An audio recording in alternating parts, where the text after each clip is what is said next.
Well,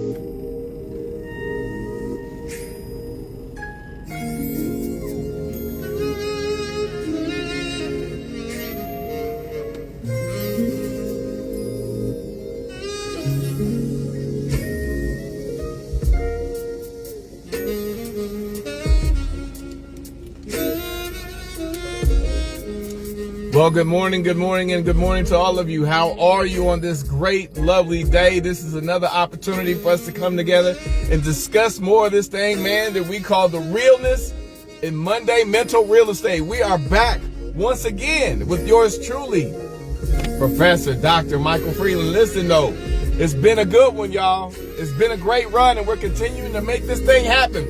From one day to the next, we just can't stop. So, before I even get started, I got to ask you, how was your weekend? Did you spend time with somebody that you loved? Did you spend time with somebody that loved you back? Did you get an opportunity to grow from somebody that had just a little bit more knowledge that they could share with you?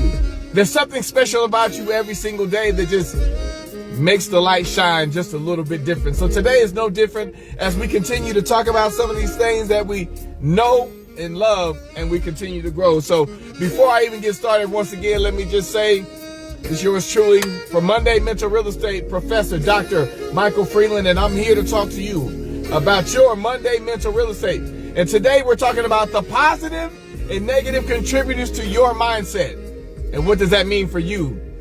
Absolutely everything. We're not going to take any time off. We're going to keep this thing running because today is a special day, and it is that Monday. It is that opportunity for us to get together and share more about the things that we know. So before I even get started, I hope everyone had a great weekend, had a great time doing what you do. It's that time. It's that holiday. It's getting ready for that day we call Christmas. Oh my gosh, don't get me talking about the Christmas right now, but we'll get to that another day. But right now, life applications. Woo!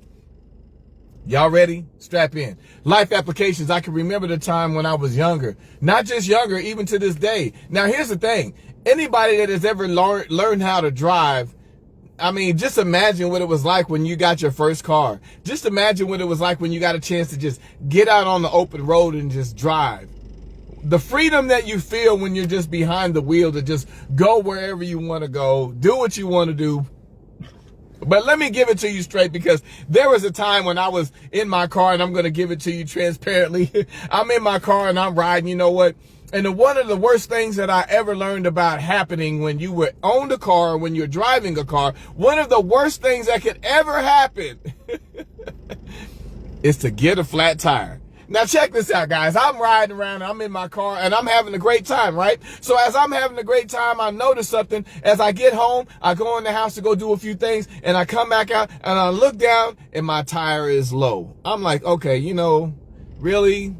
Now, I got stuff to do, and a lot of times that you get broken up behind the things you need to do when something interrupts your day because you look down and you see your tire is low.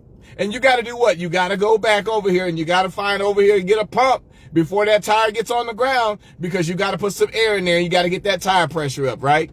So you go in there and you look on the side of the tire, it says 35 PSI or whatever this is, pound per square inch, which is what that means when you talk about adding air. So I added air to my tire, and I drove around for the rest of the day. And then I go back home when I'm done with my day, and guess what happened? I get up the next morning to come outside so I can get ready to go, and I look over and I said, man, my tire is flat again. Fortunately for me, I keep a pump in my car, just a manual pump. You plug in and you go for it. And I put this pump on and I put the air back in my tire. And I kept driving around. I kept noticing, like every 2 to 3 days, I had to keep adding air into my tire. So I said, wait a minute, let me take my car over to the shop, because there's a shop down the street, and let them see if they can find the nail or whatever it was and plug it. So they go, I take it over there, they pull out a screw about like this. They say, oh yeah, you had a screw in your tire. We plugged it up. So I said, okay, great, thank you. So I take my car and then I go back home. And then I just drive around maybe another day or so, only to realize it happened again. I'm thinking, now wait a minute. Not 2 days later, no way. I'm driving, I look over, the same tire is on the ground. And I got to air this thing up again. and I got to air it up again. And I'm upset because I'm thinking I paid you guys to do what I asked you to do, and that's get whatever was in my tire out of it, fix it, so I can keep driving. So I take it back to them and say, I just paid you guys to fix this flat, and you guys didn't get it done correctly. I don't know what happened, what the mix-up was, but I'm bringing my car back to you. So when I took the car back to them, they ran it through again, and they said, Mr. Freeland, you actually have another nail in your tire. This time, we pulled 2 of them out. So now I got a plug in the tire, and then I got to get 2 more plugs in my tire. All this to maintain the pressure that's in there, because you know what? It's funny because I was really, really upset. Not only was I really upset, I'm trying to understand, what is it about this tire? It's this one tire that's giving me so many fits, and I got to maintain it until I can get a new tire. So needless to say, it was in an area that they could not fix in one of those nails. So what happened was, as I was driving and I noticed that the tire continued to go down, I had to keep adding more tire pressure. Every time I drove it, the tire went down, and I had to add more tire pressure. And eventually I got tired of adding more tire pressure, and I had to get up enough money to go get a new tire. Now, what are you thinking about Monday Mental Real Estate when we're talking about this tire pressure thing? Because a lot of times what we don't understand is that when it comes to pressure of your life, what you do, how you do it, what's being done. Now, we're in comparison to a tire. Why? Because it is so important to understand the tire pressure. Now, let me give it to you straight. If you add not enough tire pressure, you got a problem. If you add too much tire pressure, you got a problem. That means you got to get just the right amount of air into your tire, because listen, the great thing is, if you get just the right amount and you maintain that tire pressure without any leaks, that tire will last you, they say 25,000 to 40,000, 60,000 miles. That's a lot for the right amount of pressure, isn't it? But listen, the thing about it is that sometimes there's pressure in our lives that doesn't always stay in balance. Now, just like that tire, that as I let the air go down, and I didn't let it go down, it just happened to go down because I had nails in it. And as I'm driving it, I realized that there's not enough pressure. Now, a lot of times that tire would run itself off the rim if you don't address the issue. But I wonder, when it comes to your mental real estate, what's the pressure? When it comes to your mental real estate, your state of your mentality, what's the pressure? Now, here's the thing. When we think about pressure, do we always think as pressure as being a good thing or a bad thing? Because there's definitely pressure in everybody's life. At some point, it's just like a diamond. You can't go through the process and come out shining like that without a little bit of pressure. So let me talk to you about this thing called pressure today, because the question is, why does pressure provide good or bad results? Because I asked you just a minute ago, didn't I? I said, is there good or is it bad pressure? A lot of times when we experience pressure, it's not what we want. It's not what we feel. But what we do today is understand what creates the pressure. Pressure creates good or bad results. Listen to me today, y'all. Depending on its intensity, duration, and how it is perceived. Did you hear that? How it is perceived. Manageable pressure boosts focus. Now, manageable pressure boosts focus, energy, and performance. Like a diamond forming. Come on now. While excessive pressure, distress overwhelms the brain. Wow. Let's go there again. Impairs judgment and causes anxiety, leading to errors or choking, especially with complex tasks or when viewed as a threat. The key is reframing pressure as a challenge, not a crisis, and balancing it with recovery. Now, there's something in there that really struck me when we're talking about this. Manageable pressure, it boosts focus, energy, and performance. But listen, the latter, the opposite, while excessive pressure overwhelms the brain, impairs the judgment, and causes anxiety, leading to errors. Wow. Let's keep going. Now, the good results. Listen to this. Hormonal boost. Adrenaline release sharpens focus. speeds thinking and increases oxygen to muscle. Now, enhanced cognition can improve short-term memory and alert you to important details. Now, we're not done yet. Motivation and growth. We're talking about the good things that happen with pressure. Listen, y'all.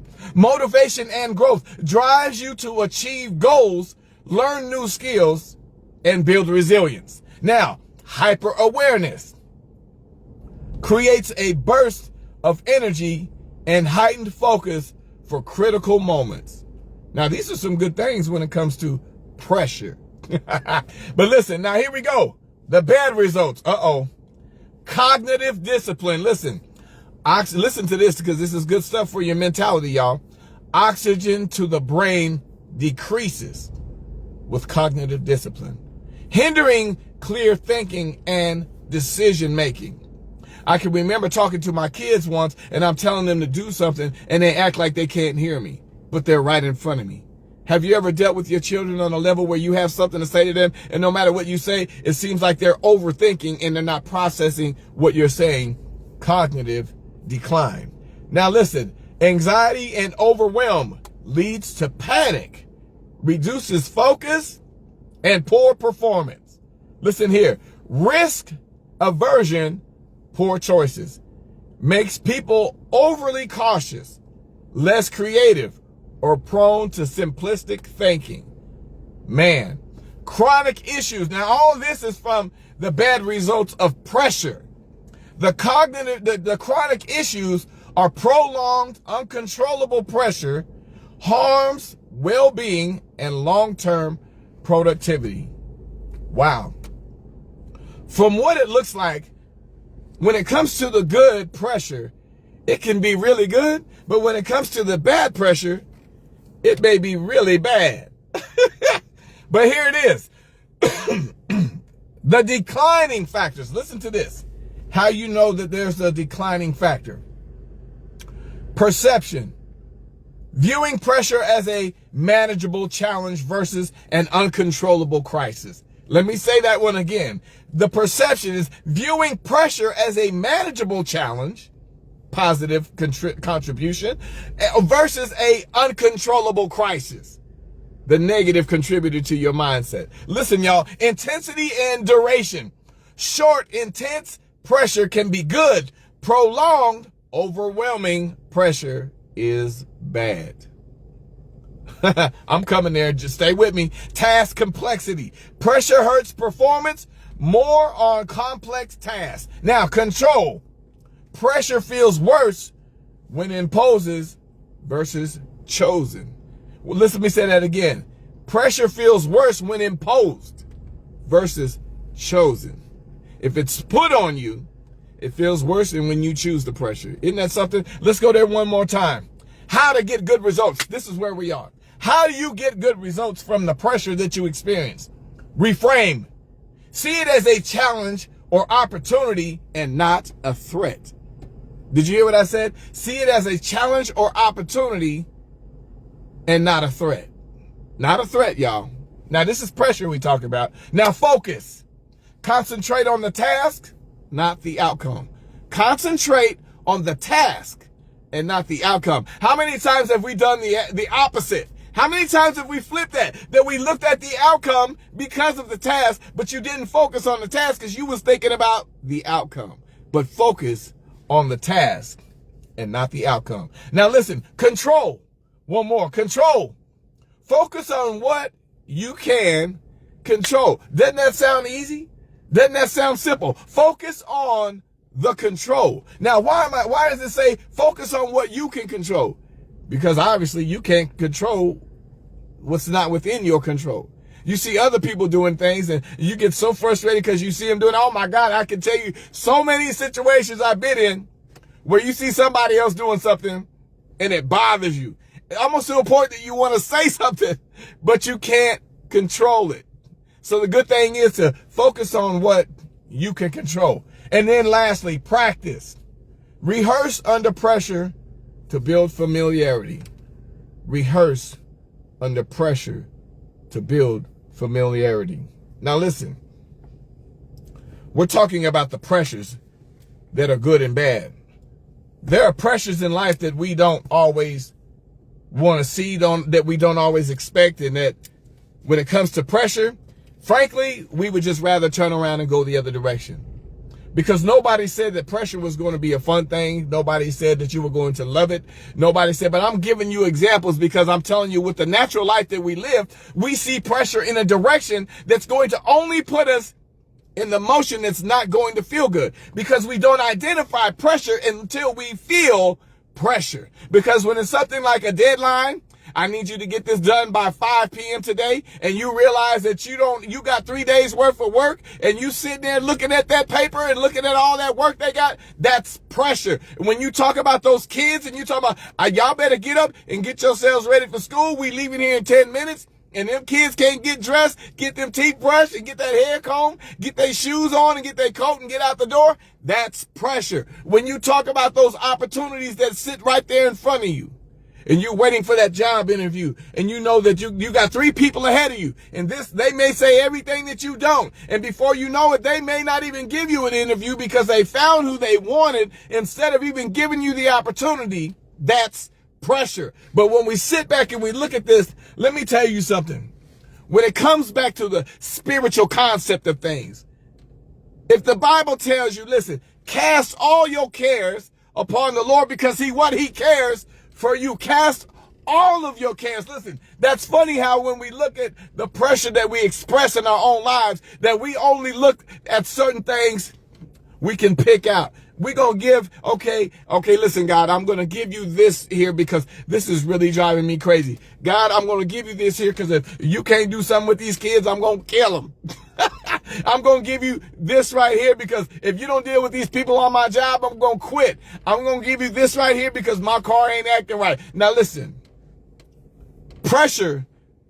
Now, here's the thing. Let me give this to you in a nutshell. Just as I described the tire, just as I described having to put that air in that tire, just as you ride around and you see your tires sitting upright and you're able to go anywhere you want. You can travel across the country on them same tires if you got the right pressure. If you don't have the right pressure, you're going to find yourself sitting on the side of the road or at the shop. Now, there's nothing worse than experiencing a flat tire because you no longer have pressure. But now I'm getting ready to open your mind, because the reality of it is the pressure that you're talking about, the pressure that I'm speaking on, the pressure that you might feel, and even in equation to the tire itself, the pressure is on the inside. Did you hear what I said? The pressure is on the inside. See, a lot of times people don't really understand what you're going through. They don't understand what you see. They don't understand how you feel. They don't understand your pressure because your pressure is not external. Your pressure is on the inside. And when you get to the pressure on the inside, a lot of times they don't know that you're standing there. You're not at the electric pump to build your pressure. You at that basketball pump where you just gotta give it just enough air to fill up. But why is it when you use a handheld air pump that it takes a lot longer than the electric one? You plug it in, you push the button, woof, and it goes.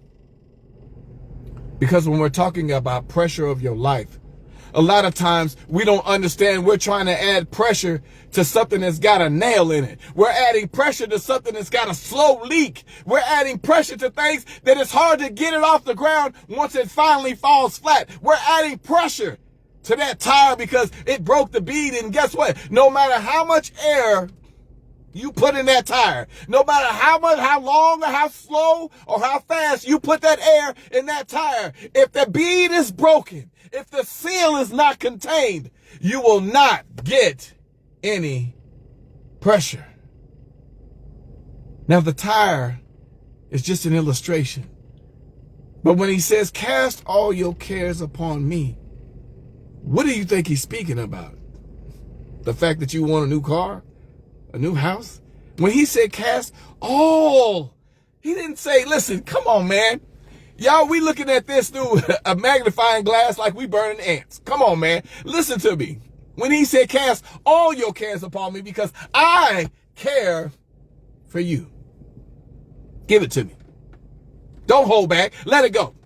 Because a lot of times it's easier to hold on to things than to let it go. It's funny because when we look at the opportunity to let things go, what happens when you let things go when you're dealing with other people? What happens when you let things go when you find somebody to talk with? A lot of times we don't want to reveal what we're going through. We don't want to reveal what's on our mind. We don't want to reveal what's driving us crazy. And because we're holding on to this thing, you're building pressure. And every time you build that pressure, guess what happens? It's not healthy. Now, I'm going to tell you, just as an illustration, my mother's in here right now. Mama, what happened when you build pressure? When I was that kid that didn't get up and make his bed like you said. When I didn't get those dishes done like you said. When I didn't do that laundry like you said. What happens with that pressure? I'm going to tell y'all because a lot of y'all are very familiar. What you hear out of the mouth of your mama or your father or whoever your significant person is that is your caregiver, listen to this. How did I know my mama was building pressure? She would say simply to me, I'm getting tired of talking to you.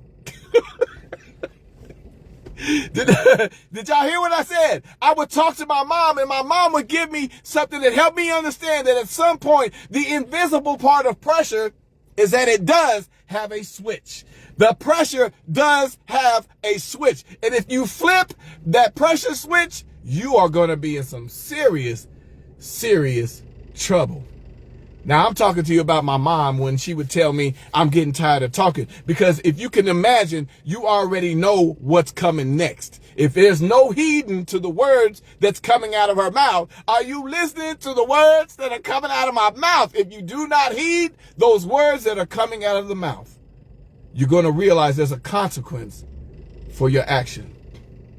Now, even pressure has a consequence for your action. Pressure has a consequence. Trust me, believe me, because I'm saying this because when you add pressure, if you don't find ways to relieve it, you're going to suffer right where the pressure is. I told you the pressure on the tire is where? On the inside.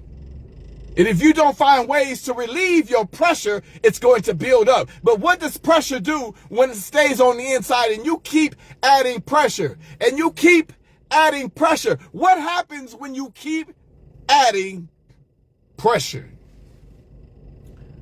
Isn't it something how you can go so far, so heavy with this pressure that you don't realize at some point you're getting ready to explode. You're getting ready to let loose. You're getting ready to let it all out.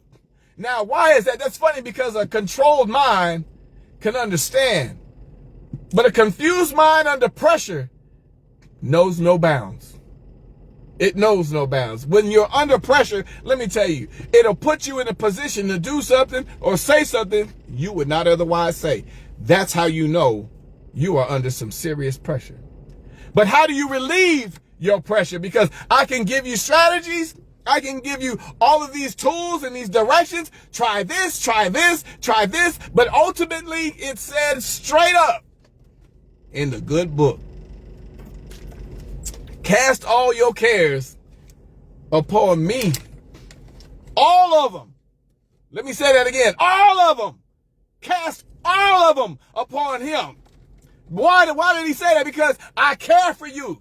I care for you. Now listen, who else do you know in this life that's going to tell you, listen, girl, I know we have this conversation, we have that conversation, but what I want you to do, listen, forget about all that stress you got. Just come on, bring it here. Come on. Bring it here. Give it all to me. All right, lay it on my feet. Lay it right there at my desk. I'll take it from here. You okay? All right, now go on about your business. Don't you worry about it. I'll take care of everything. Who are you going to see in this life that can take on everything that you have, take on all of your burdens for the pressure that it has created in your life, the pressure that it has added to everything that you've done? But let me tell you about the good thing about pressure is that you grow from it. When you go through pressure, you learn how to become resilient. I said it. It's written. You learn how to become resilient through pressure. That's funny because we look at pressure as so many bad things, but the good side of pressure is that you learn how to mature. You learn how to grow. You learn how to communicate. When you're talking to people, you know what to say and how to say it. Before, I would open my mouth and wouldn't know what to say. I'd say anything. But now, It's a conversation, not just a piece of word that I have that I want to share with you. We can have a conversation. So when it comes to your mentality, your mental real estate, when I'm talking to you about the pressure of your life, now I'm not just telling you because everybody may not be spiritual. Everybody may not have a belief system. I'm talking to people all around the world, not just here in the U.S. You may not believe in the same system I do. But whatever you choose to believe in, know this. There's someone, something, or an entity that cares more about what you think and how you feel, because the pressure is always building. Now, that's funny because even as that tire, you can't always just go get a Band-Aid. So let me ask you, how do you put a Band-Aid on a flesh wound? How do you put a Band-Aid on a flesh wound when you know it ain't gonna contain it? How do you put a patch in a tire? You know you on borrowed time. Every time I put that patch in that tire, guess what happened? It eventually started working its way out. Because eventually I needed something complete and I needed something sealed. But what I'm trying to help you understand today is that when it comes to your pressure, stop looking at other people who you believe is a part of the pressure in your life. Stop looking at other situations that you believe is a part of the pressure in your life. Stop looking at the circumstance that you believe is a part of the pressure in your life. Because the pressure is not out here. Where is it? The pressure is on the inside. Hey, listen, y'all. I wanted to come and share a few things with you to let you know this is Monday Mental Real Estate. And I know that we all at it have to deal with pressure. At some point in our life, at some place in life, in some situation in life, we're all going to have to deal with pressure. Now, what does it mean for you? What is it going to do for you? Pressure is one thing that can add so much more to you if you understand how to regulate the pressure. But if you don't understand how to regulate the pressure, it can absolutely destroy you. Because pressure is the same thing that puts people in hospitals. Pressure is the same thing that breaks up families. Pressure is the same thing that stops people's career. Pressure is the same thing that lead people to their graveyard.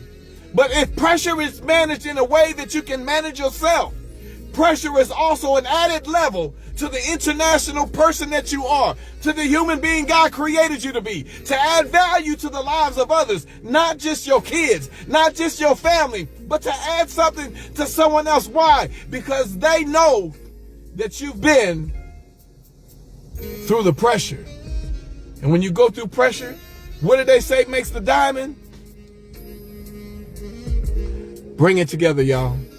Bring it together. Because when we're talking about the pressure of your life, stand firm in what you believe.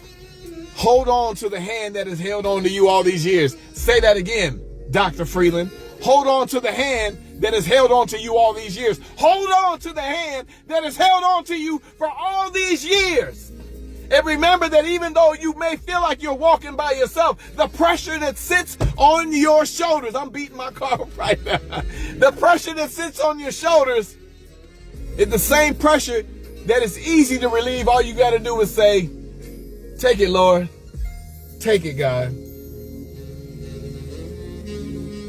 Just take it. Because I know sometimes the pressure's hard. I know a lot of times the pressure don't feel good. The pressure changes everything about you. It changes your personality. It changes your outlook. It changes all the things that you love. It changes. That's what the pressure does to people. But I'm telling you, just put your hand on your shoulder and tell them, take it. Just take it. And watch and see a better day come of what you want to see in your life. Watch a better day be created from the relief of the pressure in your life. Hey, I'm not going to keep talking, but I think we learned a little bit more about pressure today. It's Monday Mental Real Estate with yours truly, Professor Dr. Michael Freeland. And I hope you all have a great and safe day today and relieve yourself of the pressure. It doesn't always belong to you. The fight is not yours. The battle is not yours, but it's God's. Give it to him. He said it, y'all. He told you. Cast all of it. Don't leave nothing out, all of it. Don't be ashamed, all of it. Cast it upon me because I care for you. God bless you all. Let me shout some people out. My golly. My brother Adrian Rebels, good morning, sir.